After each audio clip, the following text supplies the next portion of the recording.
I'm Shawn. And I'm Mike, and you're listening to Shawn and Mike Take a Hike.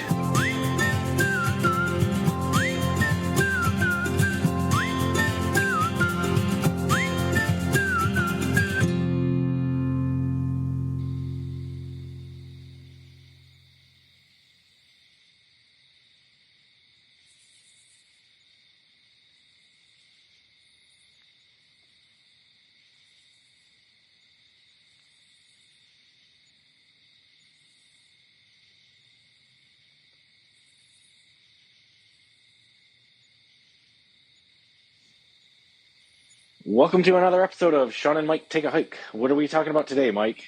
We are going to be talking about sleeping bags, blankets, quilts, and sleeping pads of different sorts.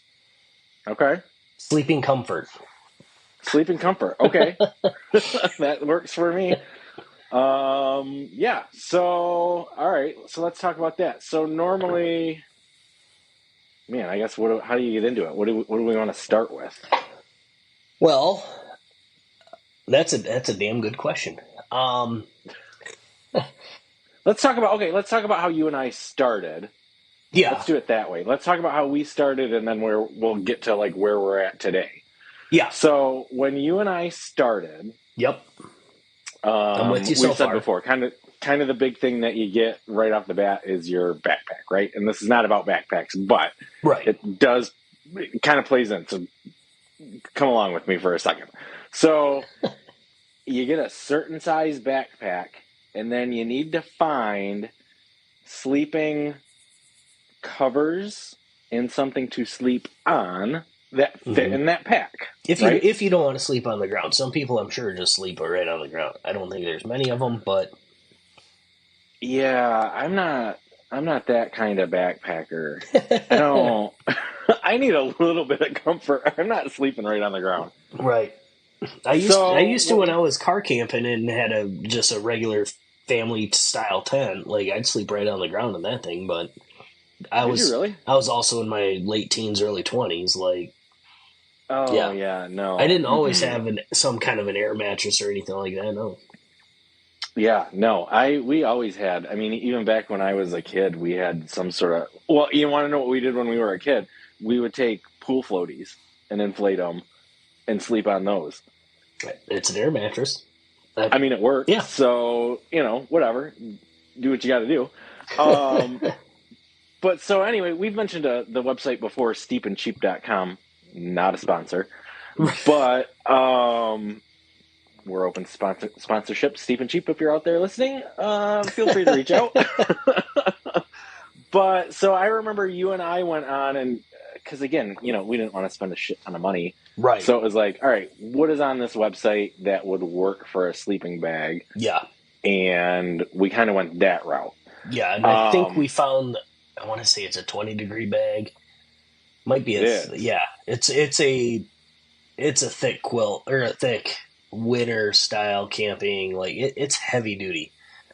And I remember at the time our thought was, well, this will be great because then it's good for everything. Cold, it's good for everything because it's down to like cold temperatures, a little bit of foreshadowing. Not great for everything. No. So, but the other thing that I liked about that sleeping bag, the original one that we got, is it came with a built-in, I want to call it a cinch sack. What's the right word? Cinch sack is not the right word. It was compression bag, a compression bag. Like it came with these straps so that you like put it in the sack and then you tighten the straps down and it like it was all connected. Nice. Well, no, it wasn't connected. That was separate. But yeah. Once you rolled your sleeping bag back up, if you did it right, then you could fit it back in the bag, and then the straps on it would help take more air out of it, so it would compress it down even more to make it smaller to fit into your pack. Beautiful concept. Right. I think a lot of them have that. The 20 degrees for our first trip in August in the Porkies turned out to be a bad idea, considering I could lay on the sleeping bag, I could not have the sleeping bag covering me. Right. I know. Yeah. That's the problem, right? Like, because in your head, you're like, I remember we talked about it. It's like, oh, yeah, this would be great because it's good for down to 20 degrees. Right. What you don't realize, or you and I didn't realize, was that's way too hot in the summer. You're not going to be able to get in it. Right. Like, it traps too much of your heat, and the damn Mm-hmm. thing don't breathe. Right. And it was like you were dying if you would get into the sleeping bag. So Yeah, and remember, that people, was like the first. we were new at this, so we were thinking just like it'll keep you comfortable down to that temperature. We know now, we've learned that Yeah. you don't want that for warm temperatures. There are other and better ideas out there, and that's why we're here, because we didn't know that, we didn't research that, so we're just Right. trying to help the other beginners not do that, make that mistake. So, And I'll tell you the other thing that I wound up not liking about that bag. When you look at a lot of hiking sleeping bags, for some reason they're always mummy style. yeah. I don't like mummy style. I knew I didn't like mummy style, but I'm like, oh, well, that's what you get when you go hiking, and this is just what I'm going to have to deal with. I think it is what you get when you go hiking. It turns out I cannot find a a light enough traditional style sleeping bag with a cinch sack, with a uh, light enough weight ratio, like I said, and that is the temperature range that I'm looking for in a traditional rectangle style sleeping bag. I cannot find it. I have found a couple. I have not bought any of them, but I have found a couple. And from what I have found, they're more expensive. I mean, you're going to pay a premium for that extra little bit of fabric. Yeah. I don't know why they're all mummy style. I can only assume that it's to save weight. I think it's save material. I think it's because,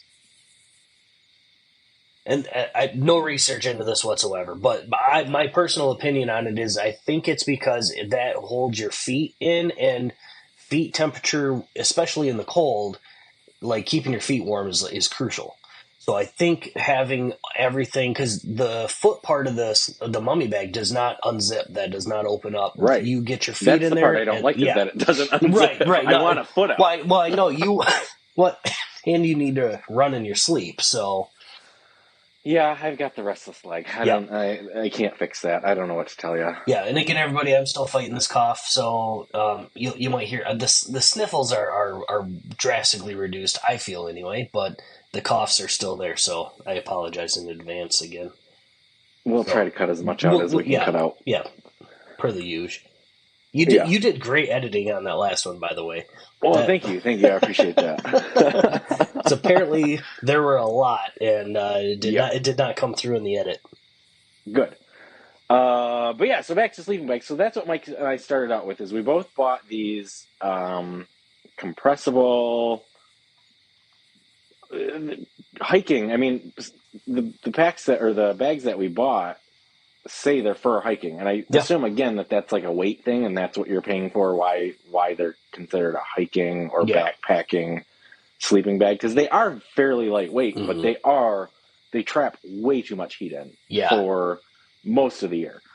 Now we have gone. They are nice. I will say that they are nice. I'm not getting rid of it by any means. No, me neither. No, absolutely, I'm not getting rid of it. And the last time we went on a fall trip where it got fairly cold at night, I did not take that because I remember not liking it. But then all night long, I wished I had that one because it was. Yeah, I mean, because it's like, okay, well, this got a little bit colder than I thought it was going to get. Yep. And now I wish I had the cold weather sleeping bag. So it is a nice sleeping bag, but all of that, I guess, to say, know what the temperatures are going to be when you're going backpacking and get an appropriately rated sleeping bag or sleeping blanket, which we'll get into in a minute. Yeah. Appropriately rated for the temperatures that you are going to be out in. Yeah. Yeah, that's the key is our first ones were like we said, rated for like 20 degrees Fahrenheit, and we didn't think about the upwards temperature and everything. That's usually going to mean you probably don't want to go much above like the 50s or 60s, like Right. outside temperature, because you can unzip it, but you can't get everything out, and you can't. You're just going to keep trapping heat. So the I think the one I ended up with, the new my sleeping quilt, which actually converts into a bag style if I wanted to. That one is rated for down to 50 degrees and is a lot more comfortable in the summertime. Way Yeah. more comfortable. So the temperature rating is crucial, and I think some of them, from a little bit of the research that I did, some of them will have a comfort range where it'll say this will keep you comfortable down to, and that's the number that's usually on the packaging. That's the low range. But some of them, if you look at the tag or in some of the fine print, it'll have a up to. It'll keep you comfortable up to this temperature. So like I said, 20 to 50 or 20 to 60. That Right. it'll have that range on there. I know the more expensive ones definitely have that range. I don't know about all of the lesser expensive ones, but just look at some of the more expensive ones and kind of, I would imagine they're going to be kind of similar, like range wise. If it goes down to 20, it'll probably keep you comfortable with up to a similar range, maybe a little bit higher or a little bit lower. But Yeah. just depending on the material, there's a reason it's more or less expensive. So, but yeah, Right. keep that So into yeah, so consideration. what I wound up doing after the first uh, couple of Couple of trips, I think trips. I lasted a couple of trips trying to make that sleeping bag work, and then I wound up getting um, a backpacking. I don't know if it's a quilt or a blanket or what exactly you want to call it. I think the brand name that I bought was Rumple. A lot of different companies make the same sort of thing, where it's like a, almost a sleeping bag material with a synthetic interior, Mm-hmm. padding and all that sort of stuff. The one that I bought says it's rated for down to 45 degrees. So Yeah.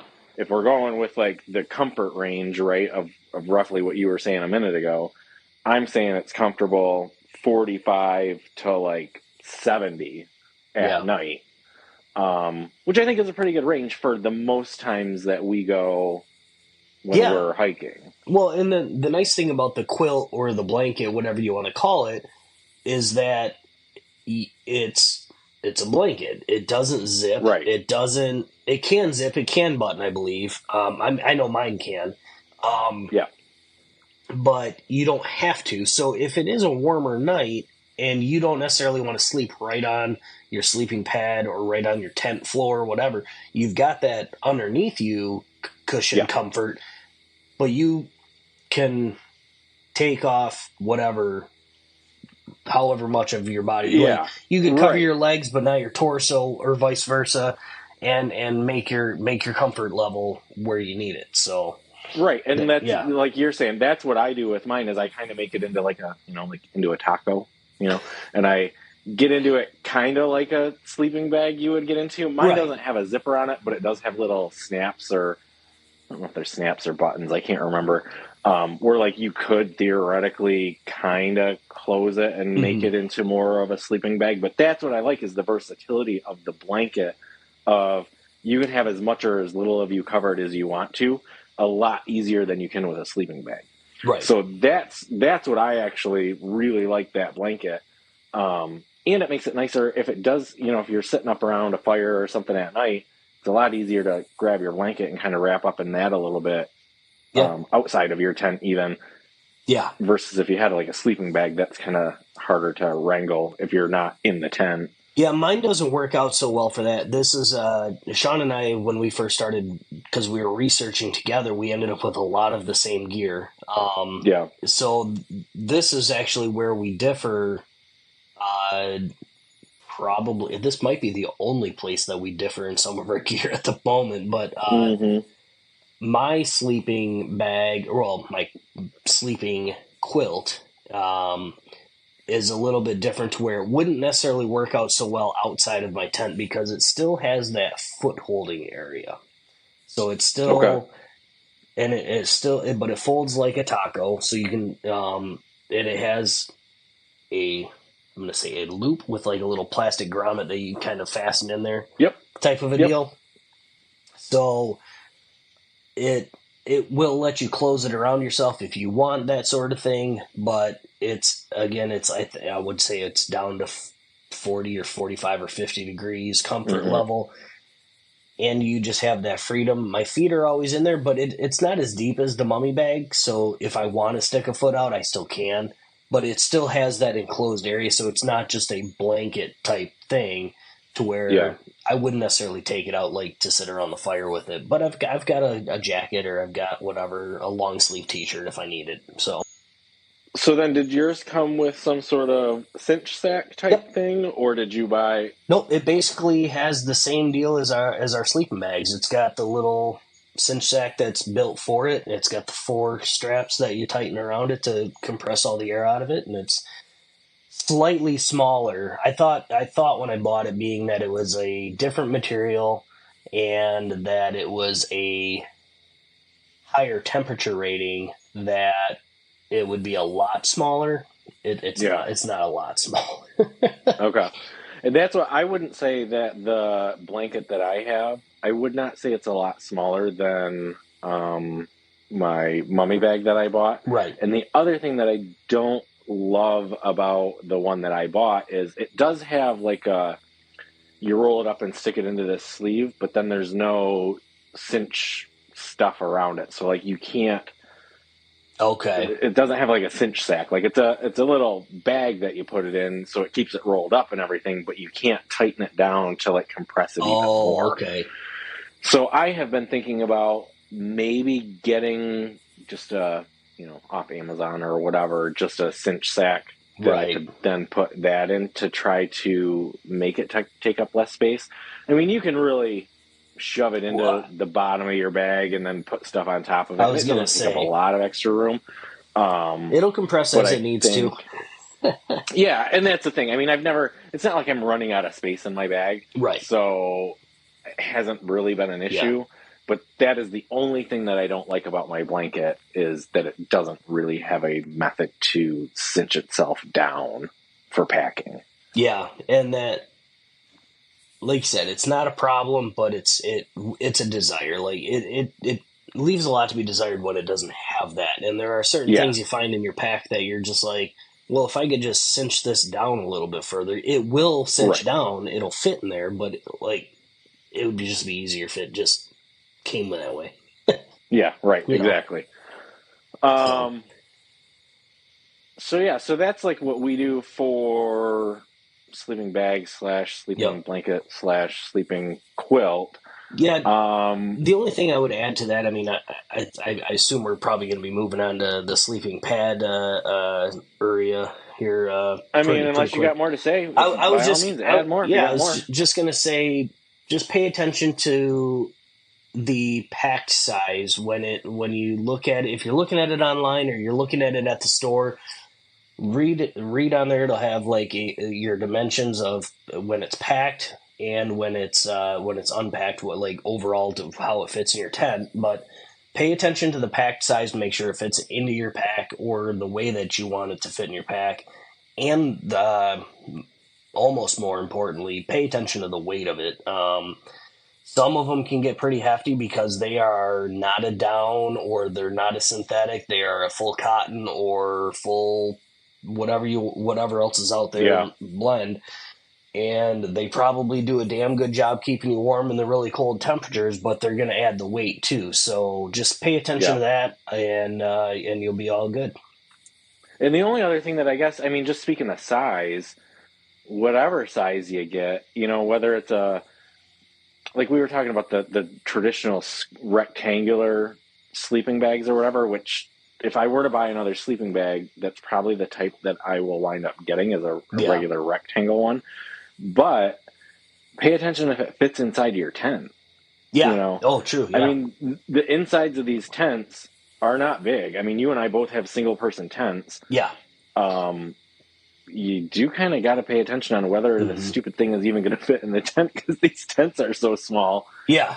Well, I mean, we'll have our whole opinions on these tents when we Yeah. get to that episode. But yeah, that's a fair point. Just make sure your measurements are going to fit. Yeah, not just the pack, but also the equipment you have out Yeah. on the trail too. So, Yeah. or I mean, So, yeah. some of y'all And might be then, hammock camping too, and you still got to have something to cover yourself up in your hammock. So make sure it's comfortably going to fit into that as well. yeah. So I'm not experienced with the hammock camping. I'm intrigued, but I'm not experienced with it. Right. Same here. I always see those people out on the trail that it's like, I don't know if I would like that or if I wouldn't like that. I Right. mean, I'd be willing to give it a try, but I don't know if I want to invest the money in it just to give it a try to then find out I don't like it. No, you can get a hammock for $20. I know, but is that? I don't know. That's what mine is. It's good. Right. I mean, right. Quote unquote good. The listeners can't see the air quotes on that, but it's good. Yeah. I mean, it's $20. Right. It's $20 good. Yeah. Yeah. I don't know. I don't have any experience with hammocks, so I can't speak to that. Although, I mean, realistically, I expect it's the same whether you're in a tent or whether you're in a hammock. You're still going to need something to sleep in. Yeah. In, on, cover up with. Yeah. I mean, I'm sure. You can sleep just yourself out under the sun, out under the stars, not covered up, I guess, theoretically. Yeah. That is not for me. Right. I like a blanket. Yeah. Even at home, if I'm like dying of heat or whatever, I tend to always at least have to have a sheet on me or something like that. Right. I know. I just can't imagine being barbaric enough to sleep with nothing covering me. Right. If that's for you, we're not calling you a barbarian. Shawn just called you a barbarian. I kind of am. Yeah. I think it's pretty. It's a different level than I am at. Let me say it that way. I am not at that level. Yeah. So I think that's all I have for what I know about sleeping bags or quilts or blankets. Okay, so let's move on then to talking about sleeping pads, because we have a decent amount of experience with various types of pads. So let's talk about that. So the first one, I really wanted this one to be like the best pad ever. I thought I found like the pad of pads, and that turns out not so much. So the one I originally found it had a built-in pillow, it had a built-in pump. It was like a foot pump, so you just step on it, you're just hanging out, you're not blowing into anything, you're not wasting all that energy and that air and all that stuff. You just got this little foot pump and everything. Turns out it took, I don't know, 10 minutes to pump the damn thing up. It was horrible. And didn't that break on the first trip? Yeah. Yeah, that whole thing so I ended up having to blow it up with my mouth because the pump broke. At least that was an option. Like, it would take a regular air to blow it up, but Did you and I have the same one? Did yours have the one?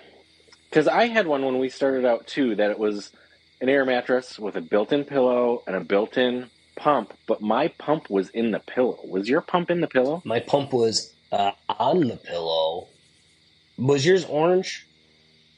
I want to say yours was like blue or something. I think it was orange. Was it orange? Maybe we had the same one then too. Maybe not. Because the pump, I remember hating it for multiple reasons. One, the pump sucked. Yeah. I mean, it was a nice concept, not a good... Not in practice. In practical, yeah, in practice. But then, so it had like this pump, for anybody that hasn't seen them, it's like this softball-sized... Bubble that you're supposed to step on repeatedly, and then I don't know the inner mechanics of exactly how it works, but it like self-inflates your whole mattress. But the pump was built into the pillow. So it was like when I was sleeping, I had this giant orange softball that my head was on instead of being on a comfy, cushiony air pillow, Yep. I found that I was like sleeping on this softball thing. Yep. Yeah, that we must have had the same one then, because that was exactly the same experience I had.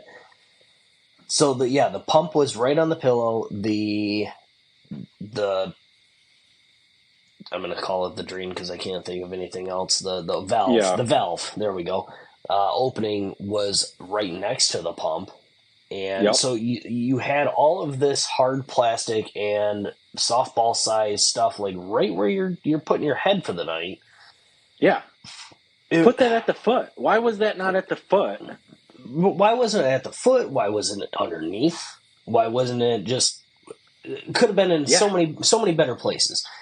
So online, when I'm buying this thing, I didn't buy it in a store. We don't have hiking stores or stores with hiking gear near us, so a lot of our shopping is done online. Looking at it online without seeing it in person and being able to like look at it, test it, lay on it, any of that stuff, thinking this was the pad of pads. Like, it's got its own pump, it's got its own pillow. It's like it's saving all of the stuff that I don't need to carry with me. Right. It's built right in. Right, it's built right in. Sold. 3-in-1. And first trip it breaks. So I did contact them. They sent me a new one. I still have the one they sent me, but I haven't used it because screw that pad. I don't like it. I have it in case I need it, but I won't know if I need it. I guess I have it in if my wife wants to join us and actually go backpacking with us. Sure. I don't have to buy another pad. That's a pipe dream, but okay. That's just what I'm telling myself. Yeah. But so I found this other pad, which I really do like, but we'll get into why I'm starting to not like it. But it's one that you have to blow up. Now, they do make air pumps. Like, you can buy these tiny little air pumps. They're $50 to $150, I've found. They're compact, little battery-powered, rechargeable air pumps. You just put them in there. They'll blow up your mattress for you. You don't have to waste your energy. I find it takes about 9 to 12 breaths to blow. I know, that's the thing. It's not that bad. I remember thinking when we bought those original ones that we're saying that we don't like, because I think both of you and I are on the same page that those first ones that we bought were awful. We didn't have experience with inflating a backpacking air mattress. Right. We had experience blowing up regular air mattresses. Right. Which backpacking ones are a lot thinner, have more of they're like a lot smaller. Waffle. They're a lot smaller, they're a lot thinner, they have like a waffly texture to them, so like they don't take nearly as much air as you and I anticipated them taking. Not all of them have that waffly shape to them either. Some of them have tubular, some of them have different. Some of them have, sure, but most of them have that, so I don't know if you want to call it like a quilting effect or whatever, but it's not just a solid thing full of a bunch of air. Like there's a system to it so that it doesn't take a lot of air. Right. And it doesn't collapse where at the pressure point so much. It helps disperse the weight or whatever.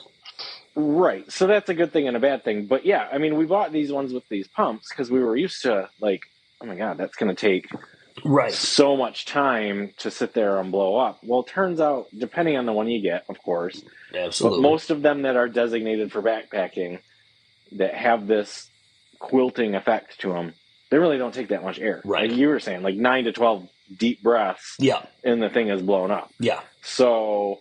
And they have the flap on them, so in between breaths, you're not having to try to keep the thing closed from losing air. It locks the air in for you. So if you get lightheaded and you want to take a break, you can take a break and you're not losing any air. Exactly. So yeah. That's the beautiful thing about these. So and the second version came with a pillow, but it was a separate pillow. That's what I was going to say. Yeah, you can position it where you want it. It has this little strap that can go around the pad. If you want to use the strap, you don't have to. I do. Yep. But yeah, so you can position it where you want to. You can move it around, do what you need to do. You can inflate it to the level of I don't know, pressure that you The want. firmness that you want. Yeah. It's like a sleep number bed. Yeah. Yeah. Right. I mean, kind of, but I mean, joking, but not joking. Yeah. Because you and I talked about you like a firm pillow, right? Yeah. Isn't that what you were saying? Yeah. And I like a soft pillow. And I was like, oh, this is great.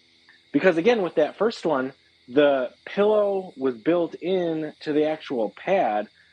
You couldn't get a soft pillow and a firm pad. Right. It was all the same air chamber. So it was like you either had a firm pad with a firm pillow, or you were basically sleeping on the ground with a soft pillow. Right.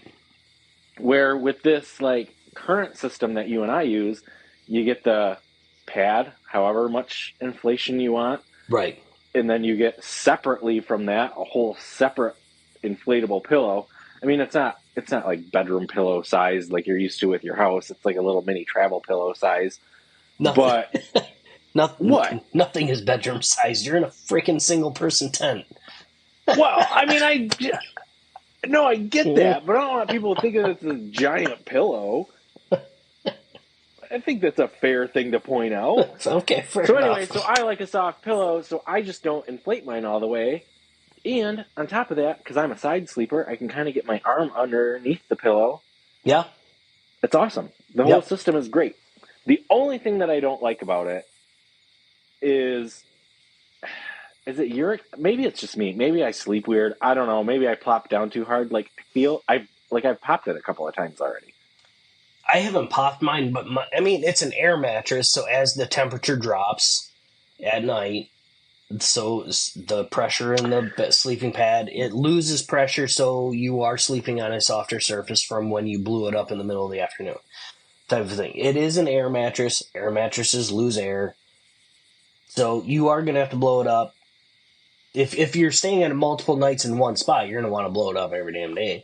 If you're moving on day to day, I always open mine up and I blow it up right before bed again. Just add another breath or two in there. I know. Well, and that's what I guess I don't know if I'm doing it wrong. Like, am I putting too much air in it? Because I don't know. I keep getting holes in mine, and I don't know what I'm doing wrong. You got to cut your toenails. It's not from my toenails. It's not what it's from.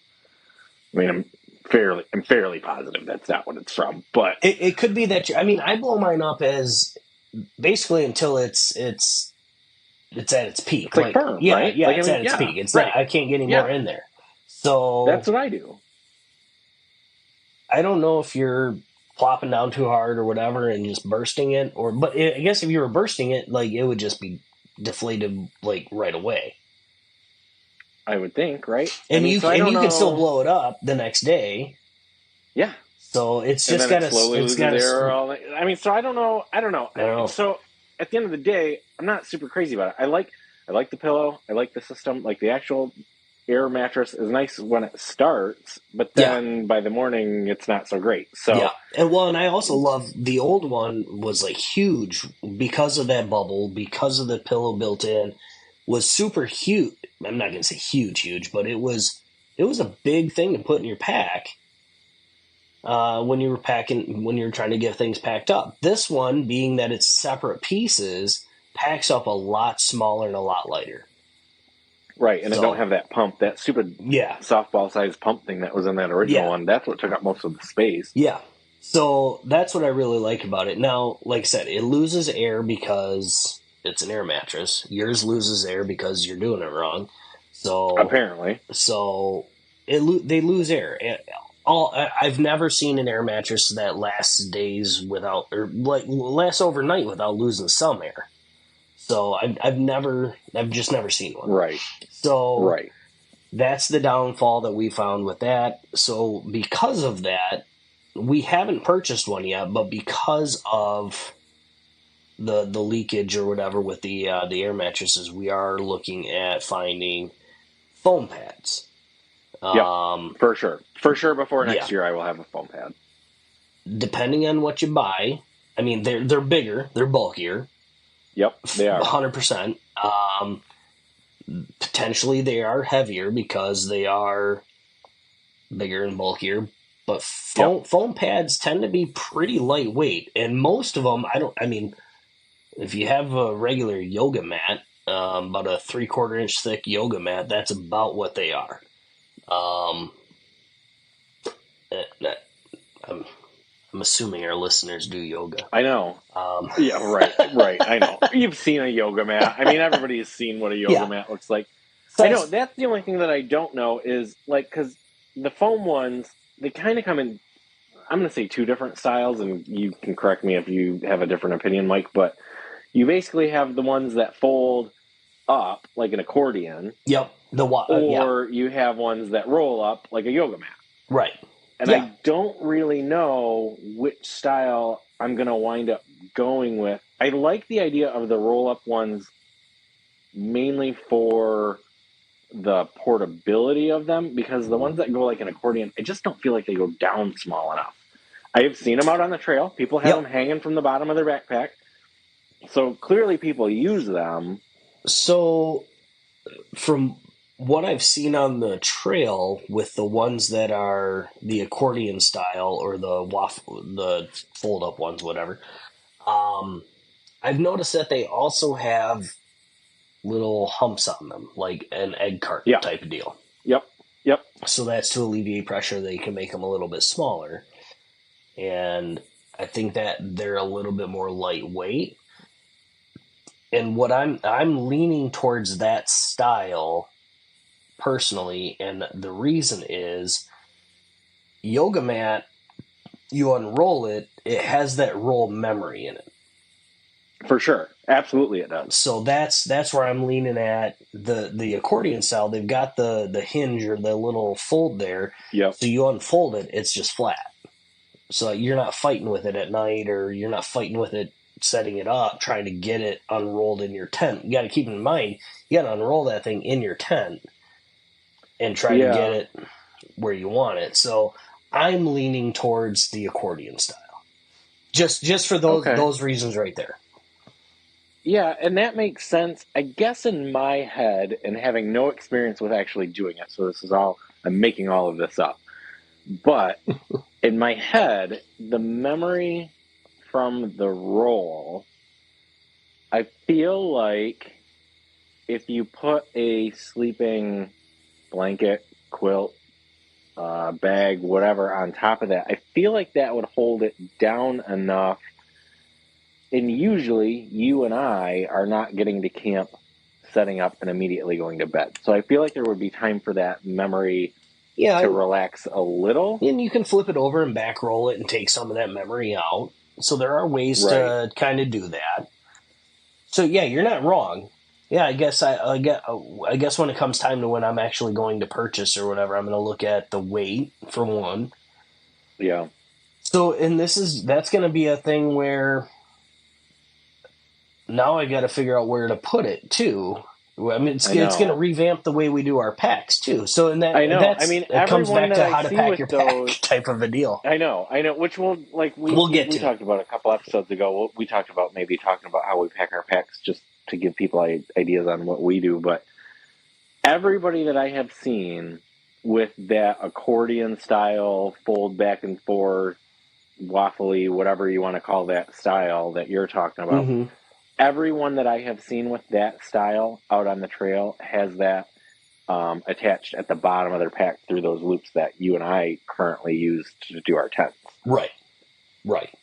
Which, not saying I don't know if there's any other option. No, I don't think there is, other than, like we mentioned in the last episode, is that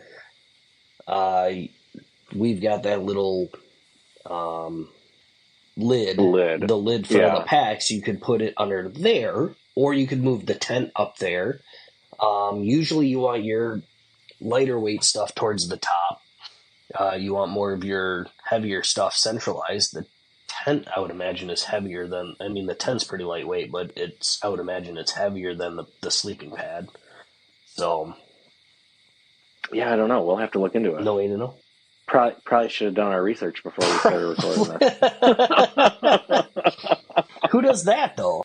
We are. Look, we have said from the beginning, not experts. Not experts at this. Figuring it out as we go. We are just kind of sharing what our experience is. We are not expert hikers. We are not expert podcasters. Nope. So, but we have opinions, especially about trekking poles. I don't understand why you keep bringing these up. I still, for the record, I have not gotten a single response telling me why trekking poles are great. Well, fair enough. As far as I know, I'm going to see how many episodes in a row I can keep that going.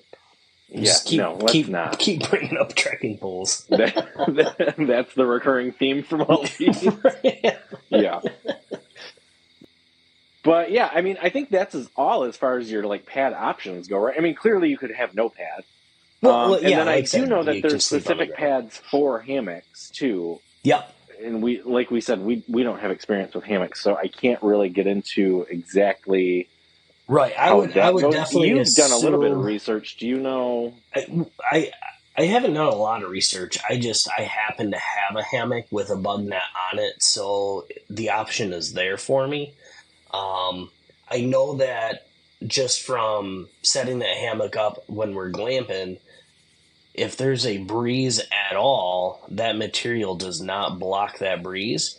So you definitely want something that will block that if you are sleeping in a colder climate or colder temperature. So you will want a foam pad, I would assume.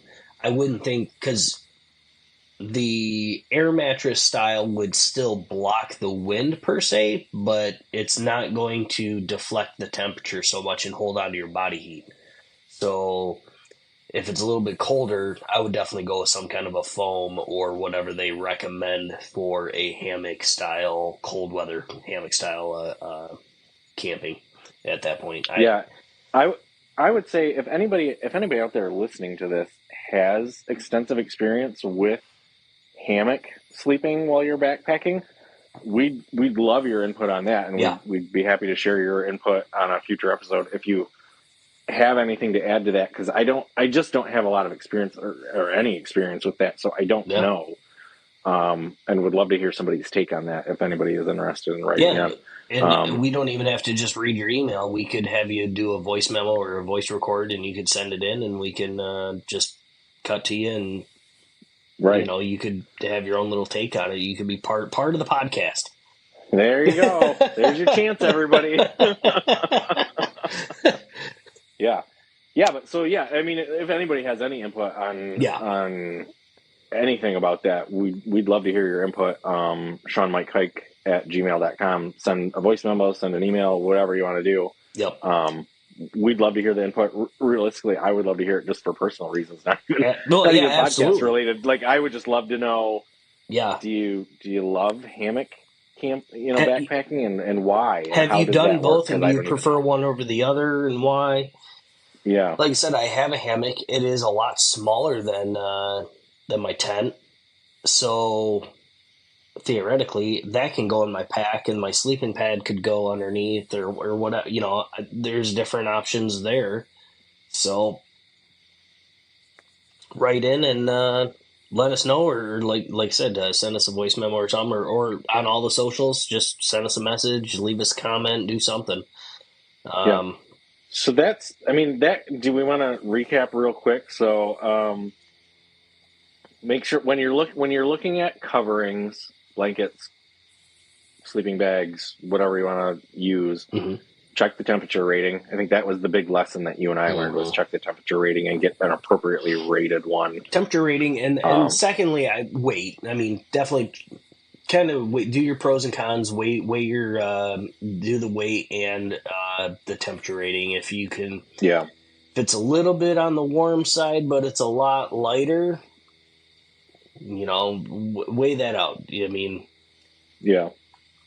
But at the same time, comfort is number one. Out there. So, and then my hot take, and your take might be different, Mike, but my take is, I almost kind of feel like air mattresses have their place, and I don't know if it's out on the back country. I don't know. Like I haven't loved any of my air mattresses. I'm gonna wind up Same. upgrading to Yeah. a foam one, and I kind of wish I wouldn't have wasted the money on air mattresses. Like I'm on my second style of air mattress. I kind of wish I would have just went right with the Yeah. foam from the beginning. I'll tell you this. I've always done the air mattress thing. I've never done the foam pad thing, whether it was regular camping or whatever. Like, I guess I didn't even think to look into the foam pad option at the beginning. Yeah. So that's why I immediately went to air mattress. I'm in the same boat though.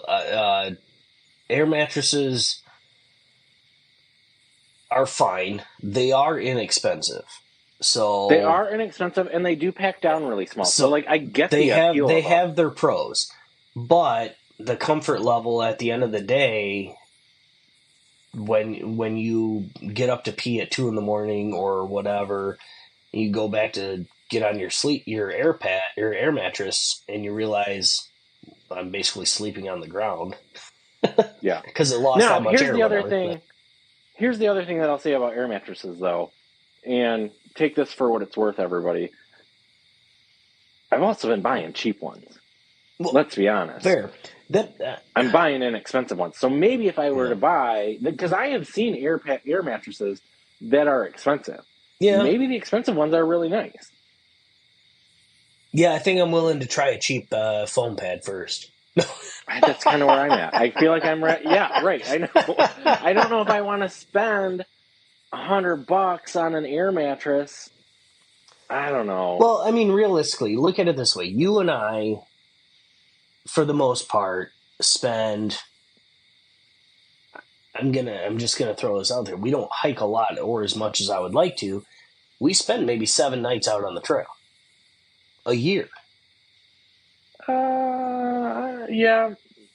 Yeah, okay, sure. So, is it worth spending that much money for 7 nights a year? Right. So, if you are going, that's a good way to look at it. If you're going out there and you're doing, 3 weekend trips a month, or if you're out there every weekend, or you're gonna do a 6-month trip in the Appalachian Trail or whatever, then spend the money. Get the good stuff because you want to be comfortable out on the trail. Yeah, we're doing these 1 nights, 2 nights, and then a 3 or 4 nighter in the fall or in the late summer. Maybe it's not worth spending all that money on. You gotta weigh it on how much you're actually using the stuff too. So, and maybe we'll buy foam pads and hate those too. I don't know. Right? We'll revisit this in the spring when we go on our spring trip. Well, I mean, unless we find a weekend we can do something in the winter. I wouldn't hate doing some winter. I know camping. You're stuck on this winter backpacking. I just don't think I'm into it. I mean, I would, in my head I would like to do a winter trip. I just don't know if I would actually like it. I bought some winter grade waterproof boots. Okay. Why don't you try it and you let me know how it goes? I will. I'll do a solo podcast from the woods in the winter. There you go. There you go. All right, everybody. All right, so that's all I got. Again, our email address, ShawnMikeHike@gmail.com. If you've got any comments, feel free to write in. Mike said we could take a voice memo. If you want to send a voice memo, we could do that. Yeah, you do all the editing, so it's all on you. I don't care. Yeah, exactly. So, and then we're on all the major socials, including now YouTube. We have a YouTube channel. All of them are at Shawn Mike Hike. I started a new thing last podcast, so I'm going to continue that going this time. If you're enjoying this podcast, please rate, review, and smash that. Smash that subscribe button. Yeah, right. Yeah, there you go. It really does help get the podcast out there. So if you're enjoying this at all, please rate, review, and subscribe. That's all I got. Yeah, go take a hike. We'll see you in a couple weeks. Yeah, go take a hike, eh? Yep.